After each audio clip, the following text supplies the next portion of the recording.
April 15, 2024. The quiet streets north of Cape Town stir beneath the weight of something heavy. Not wind, not rain, but the deep, rolling growl of armored police convoys. A reckoning, long overdue. Their target isn't just another hideout. It's a palace. A fortress. Home to a legend cloaked in shadow, a woman the underworld calls the Queenpin of Cape Town. Inside, Nicole Johnson takes one last sip of her morning coffee. Unbothered. Unmoved. She's been preparing for this moment, but no one ever truly prepares for the fall. She wasn't just a criminal. She was an empire. The architect of a network built on drugs, extortion, and fear. A silent force that ruled Cape Town's underground from the shadows. But on this day, the shadows couldn't protect her. This is the story of how it all came crashing down.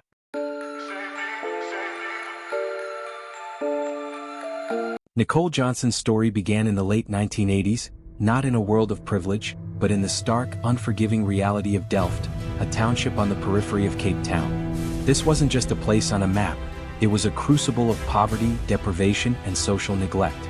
Daily life for families in Delft was a relentless struggle against unemployment, inadequate housing, and the gnawing uncertainty of where the next meal would come from. The air itself often carried the tension of desperation, and the sounds of distant sirens were as common as the laughter of children. For many young people growing up in this environment, conventional pathways to success, education, stable jobs, upward mobility, were practically non-existent, mere whispers of a life lived elsewhere. The local schools, underfunded and overcrowded, offered limited escape, and the few job opportunities available were often precarious and poorly paid. This profound lack of legitimate avenues to improve one's circumstances created a fertile ground for alternative economies, particularly those controlled by the area's pervasive gang culture. Despite these challenging beginnings, Nicole was not a typical child of the townships.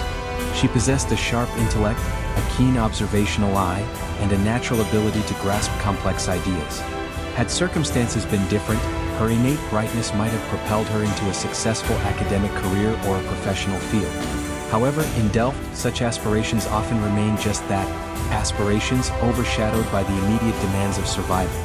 Instead, her intelligence found a different outlet. Her entry into the criminal underworld was not born of direct, desperate need for money in her immediate family, but rather through a personal connection that would irrevocably alter the course of her life: Ralph Stanfield. Ralph Stanfield was a force to be reckoned with. Already a formidable and rising figure within the Notorious 28's gang, one of Cape Town's most powerful and ruthless criminal syndicates, he possessed a potent mix of brutal charisma, strategic cunning, and an unshakable control over his territory. When Ralph encountered Nicole, he saw beyond her youth and gender. He recognized a rare combination of attributes: intelligence, a cool head under pressure, an unusual capacity for discretion, and a fierce, almost unwavering sense of loyalty. These were invaluable traits in his volatile world, where betrayal was a constant threat and trust a rare commodity. Nicole didn't start as a street soldier or an enforcer. Her initial role was far more subtle, yet critically important. She was an aide working diligently behind the scenes. She began by assisting Ralph with the intricate and often bewildering complexities of money laundering. This involved taking illicit cash, profits from drug deals, extortions, and other criminal enterprises, and disguising its origins by funneling it through legitimate-looking businesses, shell companies, and convoluted financial transactions. It was a rigorous apprenticeship in the dark arts of finance, teaching her how to clean dirty money and make it appear legitimate. Crucially, this period was also her education in networking within the corrupt underbelly of officialdom. She meticulously cultivated contacts, not just with low-level drug peddlers, but with individuals who held positions of power, corrupt officials within government departments, lawyers willing to bend ethical rules for a price, and police officers willing to turn a blind eye or leak vital information for a hefty bribe. These contacts weren't just transactional. Nicole understood the importance of building relationships, of understanding leverage points, and of identifying vulnerabilities within the very systems designed to combat crime. This initial phase was foundational, equipping her with an intimate understanding of the shadow economy, how it operated, and how to build a network of influence, brick by illicit brick. She wasn't just moving money, she was learning to navigate the intricate web of power and corruption that sustained the underworld. The year 2013 marked a definitive turning point for Nicole Johnson. It was a moment that, for many criminal organizations, would have signaled collapse. Ralph Stanfield, her partner and the strategic mind behind their operations, was arrested and subsequently imprisoned. This sudden removal of the perceived leader left a significant vacuum, and the 28's gang, along with Ralph's particular faction, teetered on the brink, ripe for internal power struggles or external takeover attempts by rival syndicates. However, where others saw a crisis, Nicole saw an unprecedented opportunity. She didn't retreat into the shadows, nor did she crumble under the immense pressure. Instead, with audacious speed and a surprising ruthlessness that caught even seasoned gang members off guard, she stepped boldly into the leadership void. She moved decisively to consolidate power, quickly identifying and neutralizing any internal dissent or challenges to her authority. She strategically brought new elements under her control, absorbing smaller factions or forming new alliances that solidified her position. Her ascension during Ralph's incarceration was not merely a caretaker role, it was an aggressive expansion and restructuring of the entire criminal enterprise. By 2016, the transformation was complete and astonishing. What had once been a relatively small, often disorganized criminal group, primarily focused on drug dealing and local protection rackets, had been meticulously reshaped and expanded into a sprawling, intricate empire. This was no longer just about pushing drugs on street corners. Nicole had diversified operations, professionalized their approach, and constructed a multifaceted organization that masterfully blurred the lines between the illicit and the seemingly legitimate. Her true genius lay in her profound understanding of both the criminal underworld and the broader economic system. She didn't just hoard illegal profits, she invested them, cleverly utilizing the network of corrupt contacts she had cultivated. She established numerous shell companies, creating a facade of legitimate enterprises that allowed her to bid for and secure lucrative government contracts, particularly in the construction and security sectors. These weren't merely paper fronts for money laundering. Many of them were active, operating businesses employing hundreds of people. This provided an undeniable veneer of respectability, generating immense, untraceable revenue, and offering a compelling cover for their illicit activities. The profits from these legitimate ventures were then seamlessly integrated back into the criminal enterprise, funding drug imports, bribing officials, and expanding their reach even further. As the wealth poured in, so too did the complexities of maintaining control and loyalty. Nicole Johnson commanded an almost cult-like devotion from her inner circle. She was known for her generosity, showering her most loyal lieutenants with lavish gifts, high salaries, and providing protection for their families. She understood that loyalty in her world was a currency to be carefully managed. However, this generosity came with a chilling and absolute caveat. Betrayal was met with swift, brutal, and often public consequences. Her message was stark and unequivocal. Loyalty was rewarded handsomely, but disloyalty would cost you everything, often including your life. The swift elimination of rivals or traitors served as a powerful deterrent, instilling a pervasive fear that reinforced her iron grip. At the heart of her rapidly expanding empire, of course, remained the core drug trade. She ran a sophisticated and highly efficient network for importing and distributing vast quantities of illicit narcotics, including methamphetamine, heroin, and cocaine. This was not the work of street-level dealers. It was an international trafficking operation managed with near-military precision, involving complex logistics, international suppliers, and elaborate smuggling routes. Once in Cape Town, the drugs were distributed through a meticulously organized network of dealers and sub-dealers, all operating within a rigid hierarchy that answered directly to the Queenpin. But her ambition knew few bounds. She saw opportunities in every facet of the city's economy, even those traditionally considered legitimate. She diversified into what became known as the construction mafia, a lucrative extortion racket. Developers and contractors, working on multi-million rand projects across Cape Town, found themselves targets. They were forced to pay substantial protection fees to Nicole's syndicate to avoid crippling delays, vandalism of their sites, destruction of expensive equipment, and even direct threats to their personnel. If a company dared to refuse, the consequences were swift and devastating, demonstrating Nicole's readiness to use violence and intimidation to secure her illicit profits. This expansion into legitimate sectors demonstrated her strategic brilliance and her willingness to exploit any weakness in the system for her own gain.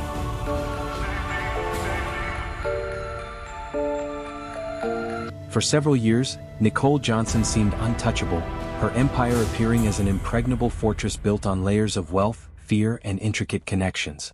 She had woven a web so complex, so deeply embedded in both the underworld and aspects of legitimate society, that many believed she was beyond the reach of the law.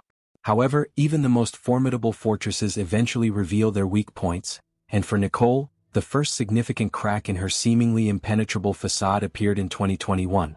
This breach came in the form of a whistleblower. The identity of this individual remains shrouded in some mystery, but it was someone with intimate knowledge of her operations, perhaps a disgruntled former associate who felt wronged, or a civil servant whose conscience finally outweighed their fear of retribution. This whistleblower came forward with crucial, highly sensitive information, exposing Nicole's deep and pervasive ties to corrupt officials within various government departments, particularly those involved in awarding contracts and overseeing security. This was not merely an inconvenience, it was a fundamental breach of the very network of protection and influence that had shielded her for so long. The exposure initiated intense scrutiny from law enforcement and, more importantly, generated significant public and media attention, raising questions about systemic corruption that reached high levels. The public exposure and the ensuing investigations had a ripple effect. It emboldened rival gangs who had long chafed under Nicole's absolute dominance and felt marginalized by her control over lucrative territories and rackets. Seeing a potential weakening in her position, these factions began to challenge her territory and operations, testing the limits of her power and leading to an increase in localized gang violence as they vied for control. Then came what was arguably the most painful and impactful betrayal of all: Clara. Clara wasn't just another associate, she was Nicole's childhood friend, someone who had known her from the desolate streets of Delft, a confidant who understood the Queenpin on a deeply personal level. Clara had been privy to many of Nicole's secrets, her strategies, and the inner workings of her personal life. However, witnessing the escalating violence, the relentless brutality, and sensing the inevitable path of destruction that Nicole's unchecked ambition was leading them down, Clara made the agonizing decision to cooperate with investigators. Clara's testimony was a goldmine for law enforcement. Her intimate knowledge provided crucial insights into the precise financial mechanisms of Nicole's money laundering schemes, detailing the complex web of shell companies and fraudulent contracts. She illuminated the intricate drug routes, identifying key international suppliers and the methods of importation and distribution. Critically, she unmasked the identities of key players within Nicole's organization: her lieutenants, financial managers, enforcers, and the corrupt officials who facilitated their operations. The impenetrable wall of silence that had long surrounded Nicole Johnson was finally crumbling, not from external pressure alone, but from a deeply personal betrayal from within her closest circle. Armed with this unprecedented intelligence, law enforcement agencies launched Operation Phoenix in early 2023. This was not a hasty raid but a meticulously planned, multi-agency task force operation involving various units, from specialized tactical teams to financial crime investigators. Their objective was clear: to systematically dismantle Nicole's empire from the ground up. The operation proceeded in phases, leading to numerous arrests across Capetown, targeting her most trusted lieutenants, the individuals managing her illicit finances, and the violent enforcers who maintained her control through fear. The net was tightening inexorably. The final, devastating blow came in March 2024. Ralph Stanfield, her long-term partner, the man who had initiated her into the underworld, and the father of her children, was arrested yet again. This time, however, the circumstances of his interrogation were different. The pressure on Ralph was immense, the evidence against him substantial. Whether through strategic coercion, a carefully negotiated deal for leniency, or a desperate desire to protect his children from the escalating consequences of their criminal lives, Ralph's testimony proved decisive. It provided the undeniable, irrefutable evidence that directly implicated Nicole Johnson in the highest echelons of their criminal enterprise.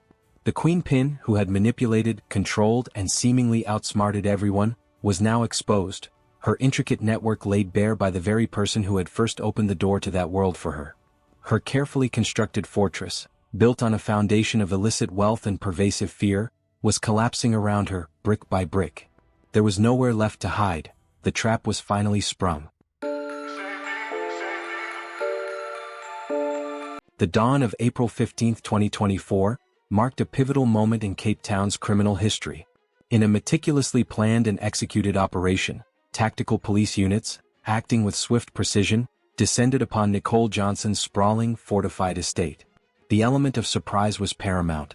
The raid unfolded dramatically, with heavily armed officers breaching the compound, their vehicles converging from multiple directions, lights flashing in the pre-dawn darkness. The woman who had for so long eluded capture, who had projected an image of untouchable power, was finally apprehended in her own sanctuary.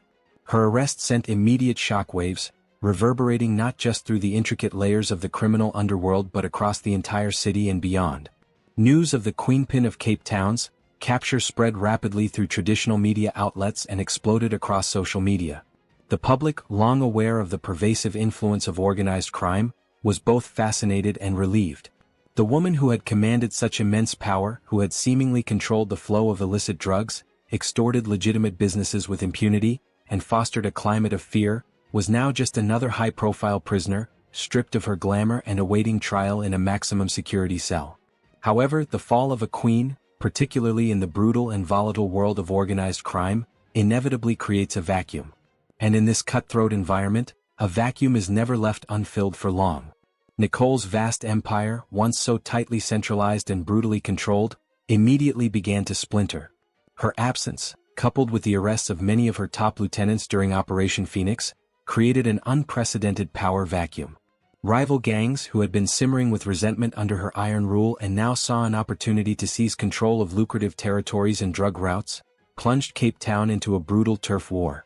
The fragile peace that Nicole's centralized, albeit violent, control had paradoxically enforced shattered. The city streets, already scarred by gang violence, became even more volatile. Shootouts became more frequent, territories were contested with increasing ferocity, and the body count rose as various factions fought ruthlessly to claim the spoils of the fallen empire. Innocent lives were caught in the crossfire, residents caught in the wrong place at the wrong time, businesses struggling amidst the chaos, and communities held hostage by the escalating violence. The city held its breath, bracing for the unpredictable and dangerous aftermath of the Queenpin's downfall. Today, Nicole Johnson awaits trial in a maximum security prison. Her detention marks the culmination of years of investigation and an extraordinary effort by law enforcement. The charges against her are extensive and severe, encompassing a wide range of felonies: international drug trafficking, large-scale money laundering, systemic extortion, racketeering, and multiple counts of murder and conspiracy to commit murder. The legal battle ahead promises to be protracted, complex, and highly publicized, with her defense likely to challenge every piece of evidence presented. Nicole Johnson's story is far more than just a sensational criminal saga. It is a chilling and profound reminder of the corrosive power of unchecked ambition. It serves as a stark narrative of how desperate circumstances, prevalent in communities like Delft, can tragically forge formidable, yet ultimately destructive leaders. Her rise and fall highlight the devastating human cost when the relentless pursuit of wealth and power consumes all else, leaving a trail of violence, corruption, and shattered lives in its wake. The narrative of her empire, built on both calculated business acumen and brutal violence, reflects the deeper societal issues that allow such figures to emerge and thrive, exposing the persistent presence of systemic corruption that continues to erode the very fabric of society. In the end, the empire she built, brick by brick, body by body, came crashing down under the weight of its own silence. Nicole Johnson now sits behind bars. No more luxury. No more loyal soldiers. Just steel, concrete, and the ghosts of her past. But the truth is, she didn't rise alone. And she didn't fall alone either. The Queenpin may be gone, but the empire she left behind is still out there, fractured, dangerous, and hungry for power. Because in Cape Town's underworld, power never disappears, just changes hands. And this was only the beginning. Nicole Johnson's chapter may have closed, but the story of Cape Town's criminal underworld is far from over. There are still names we haven't said, faces hiding in the dark, and truths no one dares to tell. Want to know what happens next? Hit that subscribe button, turn on the bell, and don't miss a single piece of the puzzle. Because in this world, power doesn't disappear, it just waits for the next move.